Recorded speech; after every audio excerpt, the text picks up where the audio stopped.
नमस्कार प्रिय विद्यार्थियों, मेरा नाम है डॉक्टर बलदेव महर्षि और आप सभी का मेरे YouTube चैनल और ऑनलाइन प्लेटफॉर्म पर स्वागत है। आज हम जो चर्चा कर रहे हैं वो कई सवालों से निकल के आई है और कई प्रकार से बात पूछी जाती है। अब ऐसा पाठ्यक्रम RPSC के द्वारा बनाया गया है जिसमें चाहे वो सेकंड ग्रेड का पाठ्यक्रम हो, चाहे स्कूल व्याख्याता का पाठ्यक्रम हो, चाहे वो फिर कॉलेज व्याख्याता का और चाहे वो नेट का हो, ये चार पाठ्यक्रम है और चारों पाठ्यक्रमों को लेकर एक कॉमन सवाल होता है कि साहित्यिक रचनाओं को कैसे पढ़ें। कैसे पढ़ने की बजाय मुझे लगता है बात इस मुद्दे पर होनी चाहिए कि सवाल किस प्रकार से पूछे जाते हैं। साहित्यिक रचनाएं हमारे पाठ्यक्रम में वो दो प्रकार की है, पद्य और गद्य। हालांकि रचना जिस नेचर की है वो बहुत मायने रखता है कि रचना आदिकाल की है कि रचना कबीर की है, रचना आधुनिक काल की है, या रचना किसी मुद्दे पर आधारित है, रचना मुक्तक है या रचना प्रबंध है, ये भी बात बहुत महत्वपूर्ण है। लेकिन हम एक ऐसा प्रयास करेंगे जिससे हम एक ऐसे निष्कर्ष पर पहुंच सकें क्योंकि किस प्रकार उसकी तैयारी करें। पहली बात तो ये विद्यार्थी के सामने समस्या रहती है कि इसमें कौन सी गाइड पढ़े। तो मुझे लगता है कि गाइड पढ़ने के बजाय इसमें आप मूल पुस्तकें मंगवाएं। मूल पुस्तकें आपके सामने दो प्रकार की होगी। पद्य की बात कर रहा हूँ, गद्य में तो मूल पुस्तकें मंगवानी है और वो पढ़नी है और मूल ही होती है गद्य में, तो क्योंकि आधुनिक काल की कहानियां वगैरह सब मिल जाती है, समस्या नहीं होती है। आप अगर इंटरनेट पे जाके पढ़ेंगे तो भी मूल कहानी आपको मिल जाएगी, कफन है, पूस की रात, जो भी आपके पाठ्यक्रम में है। पद्य रचनाएं आपको दो प्रकार से मिल सकती है। कुछ ऐसी रचनाएं आएंगी जिसमें साथ में टीका होंगी, कुछ में टीका नहीं होगी। अब कुछ रचनाएं ऐसी है जिसमें अनुवाद या टीका नहीं है, तो उसके लिए फिर आप कोई गाइड खरीदें या यूट्यूब पे वीडियो देखें, है ना, ऐसा आप प्रयास कर सकते हैं।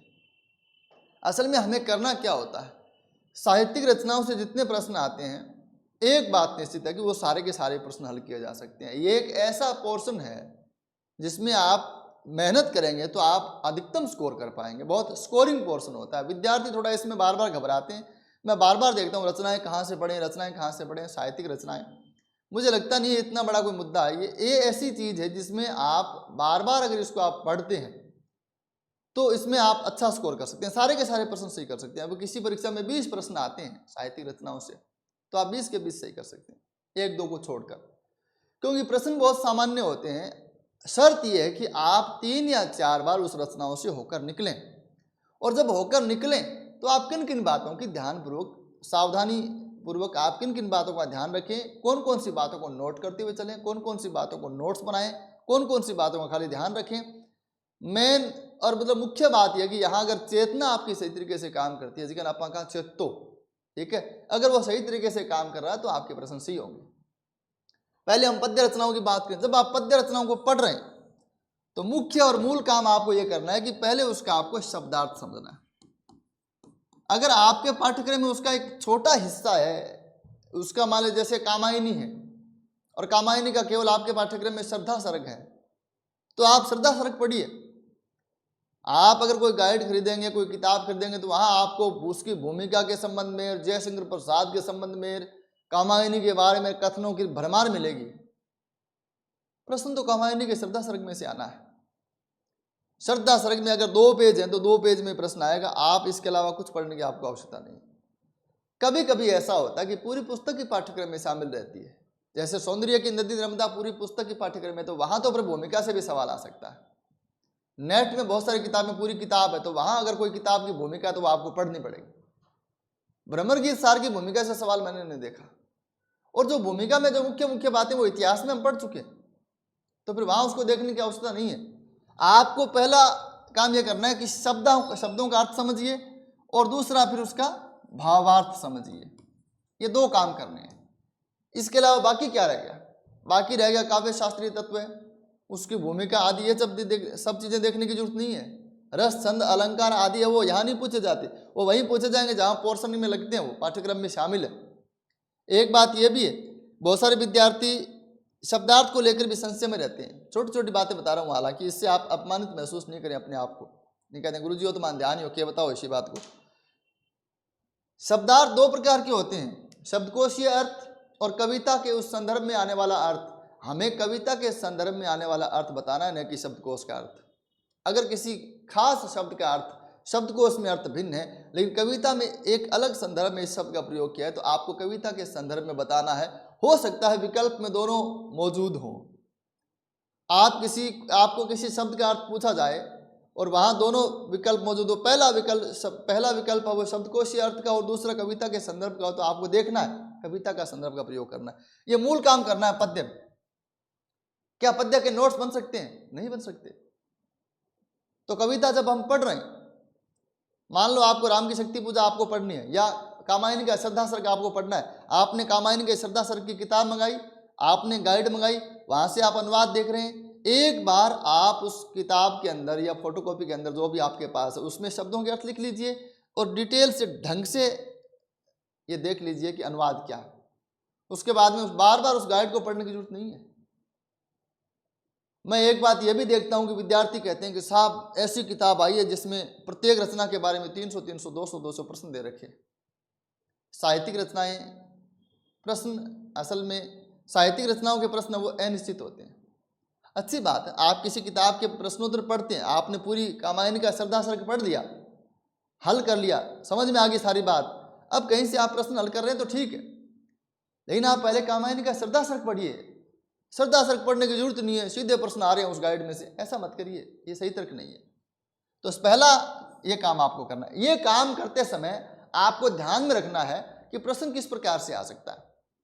अगर वो कविता ऐसी है जो किसी मुद्दे पर आधारित है, जैसे कुरुक्षेत्र का प्रथम सर्ग है, जैसे अंधेरे में कविता है मुक्तिबोध की, इस कविता में मूल भाव का प्रश्न भी आ सकता है। पूरी कविता का एक केंद्रीय भाव क्या है उसका प्रश्न भी आ सकता है। अगर कोई कविता जैसे कबीर के दोहे हैं, वहां कोई केंद्रीय भाव नहीं है। कबीर के दोहे किसी खास मुद्दे को आधार बना के नहीं लिखे गए। वहां एक दोहे में परमात्मा की बात आ जाती है, दूसरे में जीवात्मा की बात आती है, तीसरे में संसार की, चौथे में माया की, पांचवें में गुरु की बात आ जाती है, छठे में ज्ञान की, सातवें में विरह की बात आ जाती है।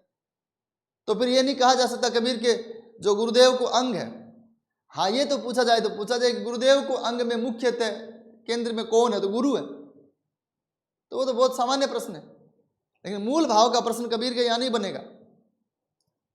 कबीर के यहां मूल भाव का प्रश्न है वो मुद्दे पर आधारित जो कविताएं हैं उन कविताओं में बनेगा। जैसे भाषा की बात है, कविता बात सीधी थी मगर भाषा के चक्कर में जरा टेढ़ी फंस गई, उस कविता में फिर भी मूल भाव का प्रश्न आ सकता है। तो कबीर में फिर पढ़ते समय क्या ध्यान रखें, क्या मूल भाव को ध्यान में रखने की आवश्यकता नहीं है? कैसे रखना है? दोहे को रखना है। मान लो एक दोहा आया है ना, जब हरि था तब मैं नहीं, जब मैं हूं अब हरि नाही, है ना, जब मैं था तब हरि नहीं, अब हरि है तो मैं नाही, ये जब दोहा है, तो इस दोहे में एक प्रश्न आ सकता है।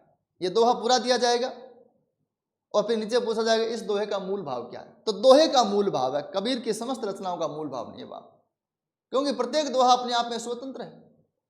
इस दोहे का मूल भाव है अहंकार का त्याग, भाई इसका यही मूल भाव है। तो ये अपने को पढ़ते समय ये ध्यान देना है कि कविता का मूल भाव क्या है, एक एक दोहे का मूल भाव क्या है। समेकित करके पूछा जाए तो मूल भाव क्या है।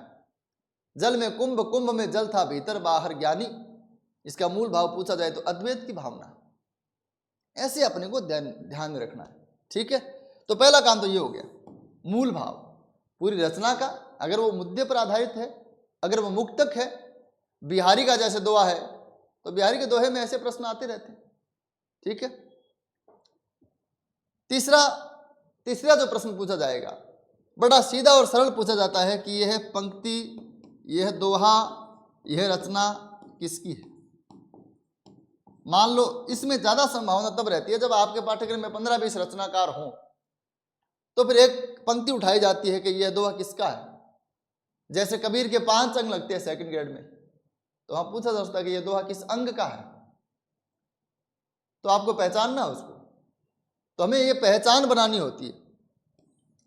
हम जब पढ़ रहे हैं तो थोड़ा सा देख ले कि कबीर की भाषा, सूरदास की भाषा, तुलसी की भाषा में बड़ा अंतर है। घबराने की जरूरत नहीं है, इतना सीधा प्रश्न है ये। अभी तक जो प्रश्न पूछे गए वो सारे के सारे बड़े सीधे हैं, आप भाषा को देख कर समझ जाएंगे। आप 2 या 3 बार पढ़िए तो सही, इतना इजी प्रश्न है वो। ये दोहा किसका है, ये दोहा कहाँ से लिया गया है, यह दोहा कौन से अंग से लिया गया है, यह पंक्ति किस रचना से ली गई है, यह तुलसीदास की है, सूरदास की है, जायसी की है, बिहारी की है, घनानंद की है। बिल्कुल साफ साफ अंतर नजर आएगा, बिल्कुल साफ साफ अंतर नजर आएगा। और कितने 20-20, 25-25 पद होते हैं।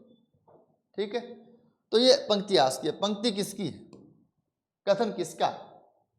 ठीक है, शब्द को लेकर मैंने बता दिया आपको कि किसी विशेष शब्द को लेकर इसमें एक प्रश्न ऐसा आता है कि कविता की एक पंक्ति दी हुई होती है और उस कविता की पंक्ति में एक शब्द को रेखांकित कर दिया जाता है या बोल्ड कर दिया जाता है। फिर पूछा जाता है कि यहां इसका अर्थ क्या है, तो वहां उसका अर्थ कविता के संदर्भ में आपको बताना होता है। कई बार कविता की कोई पंक्ति किसी खास मुद्दे से जुड़ी हुई होती है, किसी खास घटना से जुड़ी हुई होती है, किसी खास संकेत की ओर वो इशारा करती है, तो उस संकेत के बारे में हमें पढ़ना पड़ता है और वो फिर संकेत पूछा जाता है परीक्षा में। हालांकि वो इतना प्रसिद्ध होता है, अगर उसके बारे में थोड़ी सी हमें जानकारी है तो वो प्रशंसीय हो जाता है। मैं ये कह रहा हूं कि इसमें रटने की बिल्कुल भी आवश्यकता नहीं है। आप पद्य के नोट्स नहीं बना सकते। आप कबीर में क्या नोट्स बनाएंगे, आप उसको 2-3 बार पढ़िए, काम हो जाएगा आपका। उसकी भाषा, उसके छंद, है ना, वो पूछे नहीं जाते। साखी, शब्द, रमैनी तीनों आते हैं। सेकंड ग्रेड के पाठ्यक्रम में तीनों है, कॉलेज के पाठ्यक्रम में तीनों है। उसी में शब्द है, उसी में रमैनी, चौपाई भी आपको वहां देखने मिलेगी। इन परीक्षा में कम पूछे जाते हैं। कभी कभी ऐसा होता है जैसे मीरा के पद है, कबीर के पद है, सूरदास के पद में, उसमें राग आदि भी पूछ लिया जाता है, राग आदि भी पूछ लिया जाता है। कभी कभी ऐसा होता है। तो जहां राग हो वहां पे एक टेबल बनाई जा सकती है, एक फलाना पद ये राग। या जैसे सारंग के 4 पद है, आप भ्रमर गीत सार पढ़ रहे हैं और सारंग के 4 पद है, तो सारंग लिख के और वो चारों पदों के एक एक छोटे छोटे आप शब्द आगे लिख लीजिए 4, और फिर उसको देख लीजिए एक बार, तो वो दिमाग में आ जाएगा। अब एक कई बार ये होता है कथन पूछा जाता है, जहां संवाद आदि हो वहां इसकी संभावना रहेगी। जैसे कामायनी में श्रद्धा और मनु का संवाद है, जैसे भ्रमर गीत सार में गोपियों और उद्धव का संवाद है। कभी कोई कथन नंद बाबा का आता है, कभी गोपियों का आता है, कभी कोई उद्धव का आता है, कभी कोई कृष्ण का आता है ना। कभी कुरुक्षेत्र में दुर्योधन बोलता है, कभी युधिष्ठिर बोलता है, कभी सत्य बोलता है, कभी व्यंग्य बोलता है, ये सब बोलते हैं। तो वहां से प्रश्न आ सकता है। वहां से कैसा प्रश्न आएगा, कथन का जो प्रश्न आएगा, कई प्रकार के प्रश्न बनेंगे। ये मुख्य प्रश्न है, पूछा जाता रहा बार बार परीक्षाओं में। कथन किसका है, पहला प्रश्न। कथन किसके लिए आया है, दूसरा प्रश्न।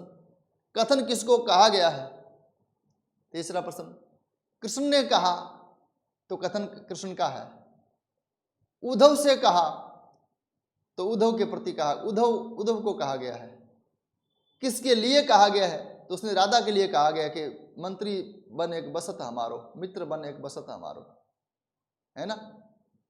तो मित्र बन एक बसत हमारो, ये कथन किसका है, श्री कृष्ण का है। किसको कहा गया, उद्धव को कहा गया। और किसके लिए कहा गया, राधा के लिए। ये तीनों प्रश्न बनेंगे। कभी कभी कोई कथन कहता है तो एक विशेष मनोदशा पर आधारित कहता है। ये सबसे बड़ा प्रश्न है कविता के अंदर, सबसे अच्छा प्रश्न है, पूरी समझ के आधार पर बनने वाला प्रश्न है। यहां 3-4 प्रश्न बनते हैं। देखो, जितना मैंने रचनाओं को देखा है उसी हिसाब से मैं बात कर रहा हूं। कभी कभी कोई आदमी कोई बात कहता है तो एक मनोदशा पे आधार पे कहता है, उसके भीतर एक मनोदशा होती है, उसके मन में एक भाव होता है, उस भाव के कारण वह एक बात को कहता है। यह सबसे मुश्किल प्रश्न होता है। अगर हम बहुत अच्छे से कविता को समझ चुके हैं, बहुत अच्छे से देख चुके हैं, इसको नोट नहीं किया जा सकता। बार बार विद्यार्थी नोट्स बनाने का प्रयास करता है, रचनाओं के नोट्स, मैंने मुख्य मुख्य बातें लिख ली है, मैंने मुख्य मुख्य कथन लिख लिए, नहीं लिखे जा सकते। उपाय एक है कि कम से कम 3 या 4 बार पढ़िए, समझते हुए पढ़िए, ठहर कर। याद तो करना ही नहीं है। कबीर का 1-2 पढ़ा, समझा, कहा भाई ये बात है, ठीक है, ये बात होगी कंप्लीट, उसको वहीं छोड़िए और आगे बढ़िए। अब उसमें याद तो करना ही नहीं है, रिपीट कुछ करना ही नहीं, दोहरान कुछ करना ही नहीं, अंडरलाइन नहीं कर सकते आप रचनाओं को यही नहीं कह सकते कि मैं एक बार पढ़ूंगा तब अंडरलाइन कर लूंगा, बाद में फिर अंडरलाइन पढ़ूंगा, ऐसा नहीं कर सकते। कहानी में भी नहीं कर सकते, मत करिए ऐसा। जब परीक्षा नहीं हो तब रचनाओं को पढ़ना शुरू कीजिए और बार बार पढ़ते रहिए। इससे आपको बड़ी हेल्प मिलेगी। ठीक है, तो कथन में कई बार यह प्रश्न आता है कि उसकी मनोदशा क्या है। जो कथन कहा गया, कथन दिया जाता है पूरा और बता सकता है पेपर सेटर के ये कथन श्री कृष्ण का है, तो श्री कृष्ण की इसमें क्या भाव व्यक्त हुआ है, कथन में क्या भाव व्यक्त हुआ, ये भाव पहचानना बहुत आवश्यक है। और कई बार भाव इतने नजदीकी होते हैं कि हम उसको नहीं पहचान पाते, शिक्षक भी नहीं पहचान पाता। इसमें गड़बड़ ये है कि जैसे मान लो मैं कविता पढ़ा रहा हूं, तो बिहारी ने जो बात कही 500 साल पहले, कबीर ने जो 500 साल पहले बात कही, सूरदास ने कही, वो बात तो कहकर चले गए। कविता की एक समस्या है कि कोई आदमी सटीक अनुमान नहीं कर सकता।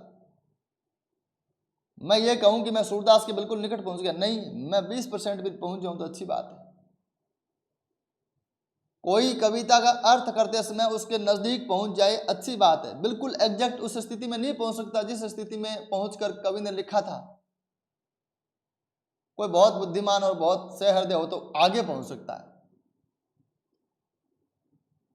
लेकिन हम कोशिश करते हैं। हम क्या करते हैं, हम बिहारी को पढ़ते हैं, अनुवाद पढ़ते हैं, हम कबीर को हमने पढ़ा, संजीव पास में पढ़ के हम अनुवाद बता रहे हैं।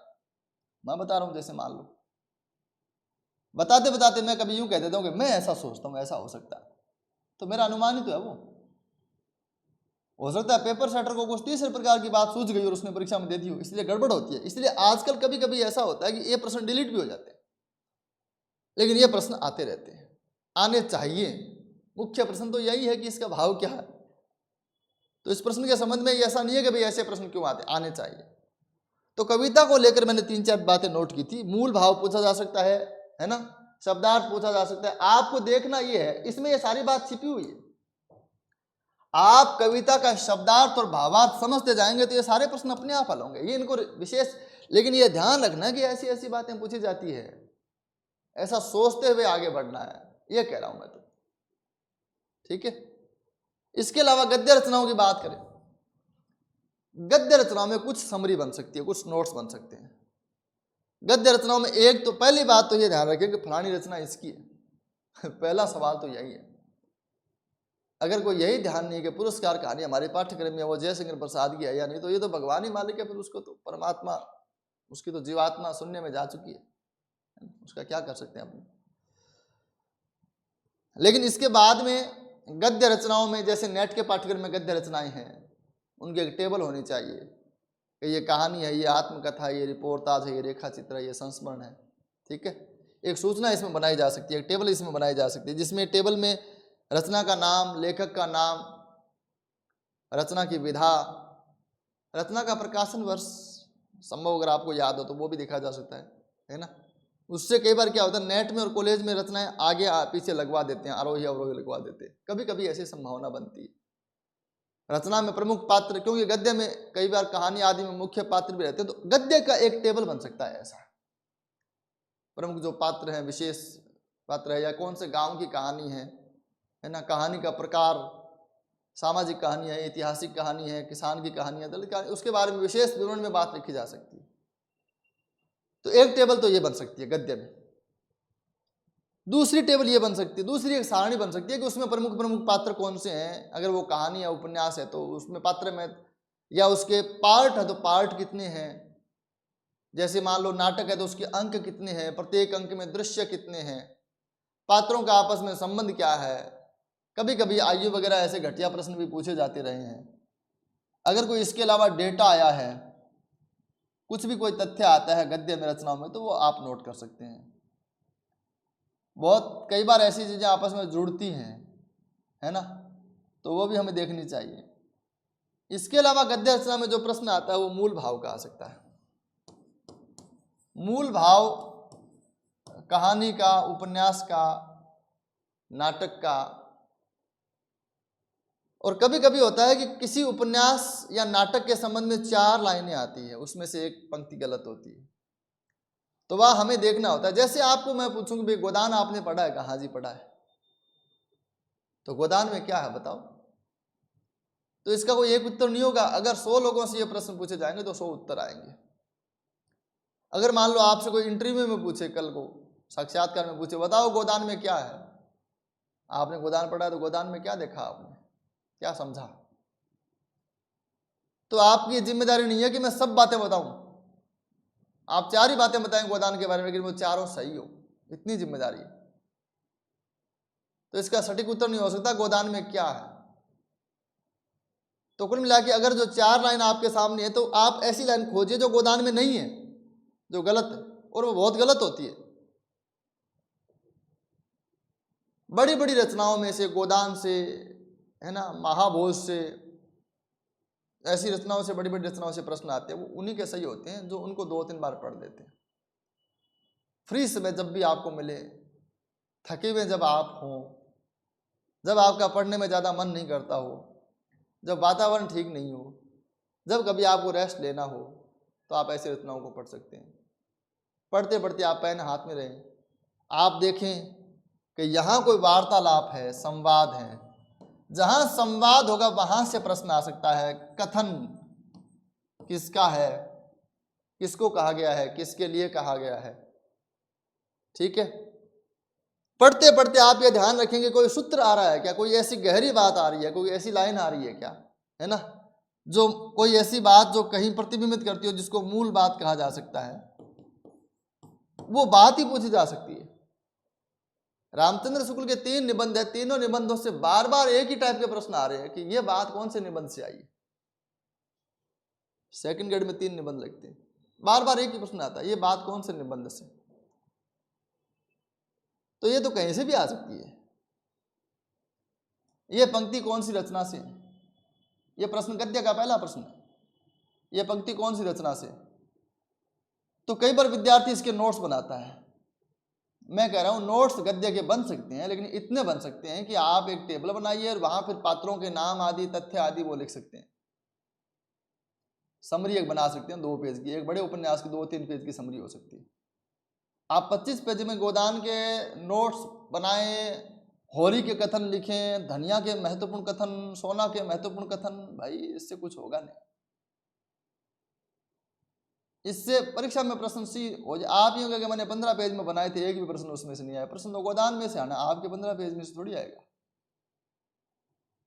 मूल सूत्र तो यह है कि रचनाओं को समझते हुए 3 या 4 बार पढ़ा जाए, तो जो बातें परिचित हैं उतने में प्रशंसी हो जाता है।